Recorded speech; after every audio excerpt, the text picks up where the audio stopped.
Okay, so next part of the food pyramid, calories in, calories out, energy balance, and all the other fundamentals of nutrition. I'm going to go over those here. So, calories in, calories out. I'm going to start this side of the board. Calories in is pretty obvious. What you eat, what you drink. When it comes to what you drink, that includes, soda pops, juices, smoothies, and unfortunately alcohol.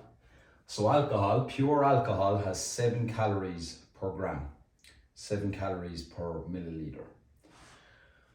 But most of what you drink, you can't calculate it that way. So if you were to pick up a Corona and say 330 mils times 7, it's not going to be accurate at all because most of the alcohol you drink, it's only a small percentage of it is actually alcohol. The rest of it then is going to be probably like 4 calories per gram. So like let's say you had a 40% vodka, right? You had 100 mils of 40% vodka.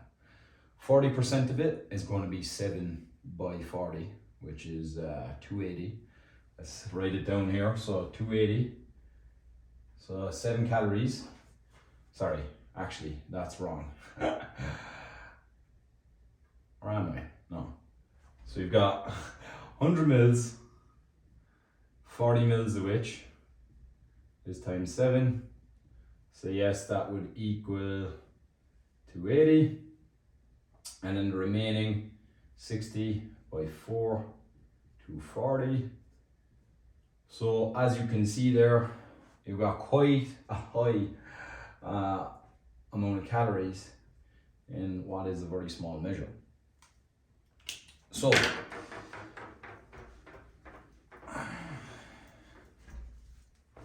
alcohol, it's a big killer when it comes to your diet. Now, what I will say is that the body does have a way of, just from personal experience, I've been doing the rest of my diet and still boozing back when I used to drink a lot more when I was in Ireland. The body seems to have a way of processing it and getting it out of your system that bit quicker than if you were to, for example, overconsume those calories in terms of food. I think that, look, with the way humans in general across the world drink, we would all be a lot bigger if the calories that you drank from alcohol were processed in the same way that they are from food or from things like Coca-Colas, cappuccinos, etc. However, that's not to say it's healthy at all to be thinking in those terms. Alcohol, my general recommendations is like, if you have 1 or 2 that you can fit within your calorie budget in a day, go for it.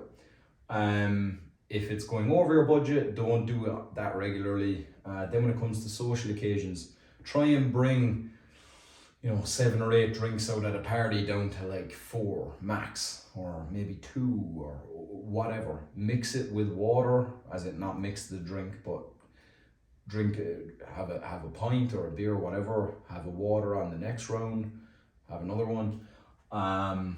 That's the way I tend to treat alcohol now. In fact, before I recorded this, I had a beer with my friends out in the park, but it's rare for me now. Even on going on a night out, I don't even think about it anymore. I just don't drink that much, and I actually enjoy myself a lot more because I'm a lot more aware of what's going on around me, and I'm just able to. It took a lot of time though, but I'm able to generate a bit more of excitement in my life without booze now than I ever did before. Because actually, through training and through your diet and everything, you actually get a renewed sense of self-confidence. You have better body awareness, you look better, you're exuding energy, people are drawn into you like a magnet. When you feel good, you look good, and you don't need the booze so much anymore. But if you do enjoy it, you can keep it in, just put it within the budget. So, the calories out part of the equation is a bit more complicated. Basically, these here, they're going up, they're ascending. So, is that ascending, descending? I don't know. But anyway, up the top, that's where you burn the most calories. So that's your basal metabolic rate. This is basically, if you were in a coma and you were just lying in the hospital bed, how many calories would you be burning just through what your organs use and all the muscle tissue you have in your body? All your involuntary movements, like your intestines working, your kidneys, your lungs, that stuff, keeping the machine running. That's your basal metabolic rate that burns the most amount of the most calories in your body.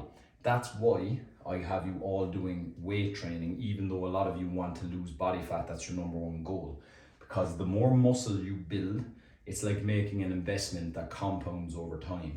You're going to be burning more calories at rest than if you didn't have a lot of muscle mass.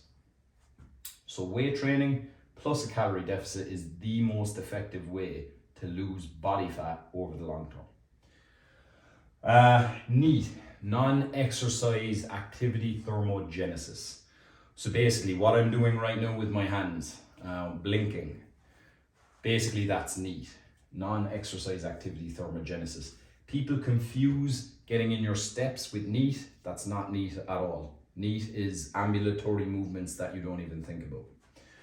And actually, if you're in a calorie deficit and you're on it for a bit too long, or it's a bit too sudden, you'll actually start moving less. Your body will try to compensate by being a bit more lethargic. So a good way to test if your calorie deficit is okay and it's not too harsh is if you're still, vibing and of the same kind of high energy as you usually would be. If it lowers a bit, body's trying to compensate, it's probably going to mean that you don't you're losing the same amount of weight regardless, but you just feel like shit and you look like crap as well. Exercise. So exercise activity is the actual correct term, EA, exercise activity, what we do in the gym. Cardio is where you're actually looking to burn calories. When you do a weight training session, you're not actually concerned with burning calories. It's a very inefficient way of burning calories in the immediate. But as I stated before, you're trying to raise what you're burning at a basal metabolic rate. So weight training is very important. Cardio is like the added thing on the top. So when I said that basal metabolic rate is like investing. So when you're building muscle, you're investing. When you're adding in cardio, it's kind of like the equivalent of working more hours to get more money, simply put. TEF is the thermic effect of food. So when I stated before that protein burns more calories to digest than other macronutrients, that's what I'm talking about, is how many calories do you burn by digesting your food. It's marginal. It's not even worth really thinking about. So focus on what's up here. You can't, in a sense, focus on this one unless, I don't know, you're taking like body language classes or something like that. But NEAT will happen of its own accord. It's interesting to observe though when you're trying to either gain or lose weight, what happens to how you move. But essentially the things that you really have control over is what you do when you exercise, with the calories out part of the equation, which can over time affect this to a minor degree. Okay. These, to me, there's different variations of this. This is my version of it in terms of overall health, overall feeling good, and achieving the results you want. So the main portion of it is energy balance, as we've discussed throughout this whole thing, calories in, calories out. Number one priority, and in terms of your health, it's actually over the course of different meta-analyses, and it's in that book that I sent into the chat about Fat Loss Forever. That's what's been proven by the broadest amount of literature out there to lower cholesterol, lower blood sugar, lower all the inflammatory markers, and that is completely independent of which diet you choose. Doesn't matter if it's high sugar, high fat, low fat. In most instances, things like low fat diets, low sugar diets, low glycemic load, glycemic index, comes into the equation for someone who already has heart issues or already has diabetes. But if you don't have any of those yet, you can lower those markers even with high amounts of sugar, high amounts of fat, so long as this is first and foremost and you are in a deficit. So let's say you're overweight, you're in a deficit, you're eating 100 grams of sugar a day, your blood glucose levels will actually drop. Macros and micros. So we already discussed the fats, proteins, carbohydrates, and within carbohydrates, fiber. Those are the macronutrients. Micros are all your vitamins, your minerals. Make sure to get a broad spectrum of natural foods in so that you are hitting your micronutrient profiles. The main ones to be concerned about are like B12, B6 because they involve the nervous system, magnesium, zinc. Nervous system to me is everything because it controls everything trickles down from it. And if you're eating enough fruits and veggies of different colors, so different colors in the diet, you're going to be getting a lot of vitamin D, vitamin C. You're getting the vitamin D mostly from animal products, vitamin C from anything red peppers, red tomatoes, carrots. And your bases are pretty much covered. Seasonal.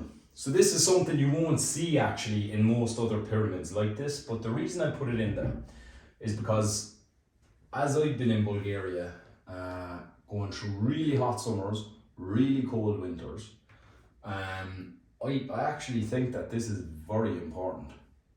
And even when I say seasonal, that depends on the country you're in. So if I was to go back to Ireland, I'd probably be eating a lot differently than I do now here. Having the cold salads, the cold, what's it called again, that soup with the yogurt, the begins with the T, tarator, shopska salad, cucumber, tomatoes. I think that's actually very important. I mean, there's no basis behind it scientifically speaking that I'm aware of. I just know intuitively I feel better doing it. If you feel better doing it, you're probably on the right path. Because none of our ancestors had textbooks or studies by which to go off. They had colors that they could see around them. They had, oh, it's hot, so I'm going to cool down in what I'm eating. That's basically the way they handle things. But obviously what's proven goes top, but you could probably optimize things that way. Quality. So when I'm talking in terms of quality, I'm talking like, is it organic? Is it fucking farm raised? Fucking, I don't know, that the animals were sent to Disneyland before they died. Food quality, to me, it's like, it's lower than these. It's still important, but it's not, it doesn't have the same bearing for me. Because I have had periods where I've optimized all my blood markers, including testosterone, which was actually at the upper limit. And I was eating all my food, all my fruits and vegetables from Aldi. I didn't give a shit about organic this or that. Meal timing, it's the lowest priority. So before, when I was talking about the drawbacks of intermittent fasting and protein sparing, to me it's actually lower in priority for all the various health markers, for the results you're going to get, than if you just focus on getting these top two right. And then these bottom three are kind of like in order of importance. They kind of get lower and lower as you go down. Protein timing is one that, like, it's just been disproven so many times at this point, which is this whole thing of have a protein shake right after your workout. To me, my experience doing it, and it's been the experience of a lot of guys, is they have their protein shake after their meal, after their workout. Their stomach feels like shit, they no longer feel like hungry, and then they're not eating enough at the point in time where they actually need to eat a lot, which is after a training session.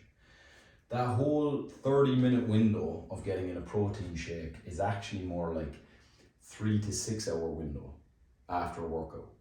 Just get in enough food. You have plenty of time. There's no rush to get in this magical anabolic window. It's not real. It's been disproven, and there's no benefit to it in my opinion. That's why I don't even use protein shakes or any of that anymore. So that's that portion of it. I'm trying to think, implementation in terms of numbers, how much of everything. I'll go through that in the next part.